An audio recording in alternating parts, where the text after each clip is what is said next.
আমরা মসজিদে গিয়ে হুজুরকে বলি হুজুর মিলাদ দিয়ে, হুজুর এটা করেন, হুজুরকে সম্মান করি। কিন্তু আমরা বাস্তব জীবনে একজন বেনামাজি নেতার পেছনে ছুটি, বেনামাজি মদখোর মাগিবাজ টাউট বাটপার লুটেরা নেতাকে নেতৃত্বে বসাই। খেয়াল করছেন? আমার এই কথাটাকে একবার মগজে নিয়ে, আমরা সৎ নেতাকে পছন্দ করি না।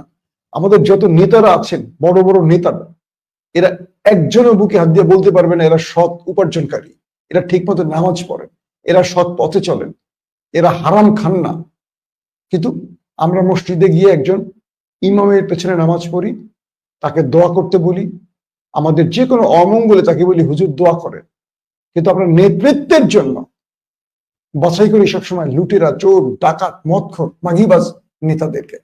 তো যেই সমাজে আমরাই ওইসব খারাপ লোকদের নেতা বানাই, দিন শেষে ওইসব নেতাদের খারাপ আচরণে আমরাই ভোগান্তিতে পড়ি, আমাদের জীবনে নাবিশ্বাস উঠে যায়। আমরা কেন বুঝি না যে এই সমাজে একজন ভালো নেতাকে প্রতিষ্ঠিত করতে পারলে আমাদের ভাগ্যের পরিবর্তন হবে। এই দেশে কোন দল কি দরকার নেই, প্রতিটা দলে সৎ নেতা আছে, প্রতিটা দলে কম বেশি খারাপ নেতা আছে। আমি দল বিভাজিত করছি না, আমি বলছি নেতৃত্ব তৈরি করতে গেলে অবশ্যই সৎ লোকদের দেখবেন। আমি জানি মিস্টার কদম আলী ক্ষমতায় বসলে লুটপাট করবে, তার কাছ থেকে হয়তো আমি কিছু ছুটাপুটা পাবো, তার পিএস আমি, তার চামচা আমি, তার পিছনে দৌড়ে আমি গানম্যান, আমি তার গাড়ির পিছনে দৌড়ে আমি অমুক নেতার ভয় নেই এই মিছিল আমি তুলি, হয়তো তিনি যা খাবেন কাটাকুটা ফেললে আমি কিছু খাবো। কিন্তু সৎ নেতারা আসলে আপনাকে কাটা খেতে হবে না, আপনি কোরমা পোলাও খাবেন। কারণ সম্মান দেওয়ার জায়গা তৈরি হয় সৎ নেতৃত্বের মধ্য দিয়ে।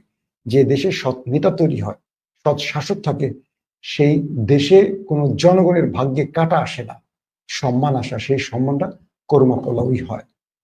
দর্শক, ইরানের বর্তমান প্রেক্ষাপট বলে দিচ্ছে ইরান দখলদারদের ছেড়ে কথা বলছে না। ইরান আজকে দিনও যে ম্যাসিভ কয়েকটি অ্যাটাক করেছে, এই অ্যাটাকে দখলদারদের মোটামুটি নাবিশ্বাস উঠে গেছে। কিন্তু সমস্যা একটি জায়গায়, দখলদাররা এখনো বেছে বেছে কিছু ভবনকে টার্গেট করে আক্রমণ করছে, যেটি বলা হচ্ছে যে কুদস ফোর্সের কমান্ডার বা প্রধান তাকে হত্যা করেছে, যদি ইরান স্বীকার করেনি এখন পর্যন্ত, কিন্তু দখলদার দাবি করেছে।